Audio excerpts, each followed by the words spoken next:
গতকাল night duty শেষ করে যখন ইউনিট থেকে বেরোতে যাব, ঠিক তার আগের মুহূর্তে এই বাচ্চাটা তার মায়ের কাছ থেকে নেমে আমাদের কাছে চলে আসে। কি কিউট বাচ্চাটা, তাই না? ও খুব শান্ত, সবাই ওকে নিয়ে খুব খেলে, আর ও খুব মজাও পায়।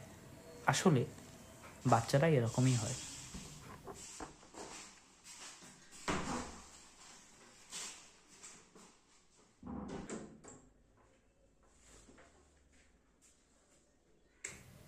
শেষমেশ ওকে হ্যালো বলে রুমে ফিরে এসে দেখি গাছের মাটিগুলো প্রায় শুকিয়ে গেছে।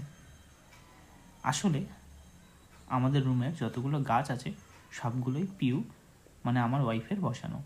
ও গাছ খুব ভালোবাসে, খুব যত্নও করে। আজকে ও বাড়িতে নেই, একটু দরকারে মায়ের কাছে গেছে। একসাথে থাকতে থাকতে যদি কেউ একজন বাড়িতে না থাকে তাহলে কেমন ফাঁকা ফাঁকা লাগে, তাই না?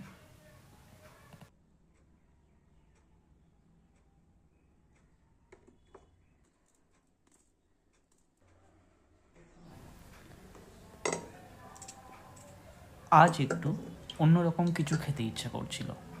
প্রতিদিনের একঘেয়ে খাওয়ার মাঝখানে একটু সাদামাটা খেতে আমার তো বেশ ভালোই লাগে। গরম গলা ভাত, তার সাথে একটু ঘি, আলু ভাতে, কাঁচা লঙ্কা। আমার সকালটা তো বেশ জমে গেছিল। তোমাদের সকালটা কেমন কাটলো? ভিডিওটি ভালো লাগলে লাইক করো, আর যদি কখনো তোমরা এই রেসিপিটা কোথাও খেয়ে থাকো তাহলে অবশ্যই জানিও।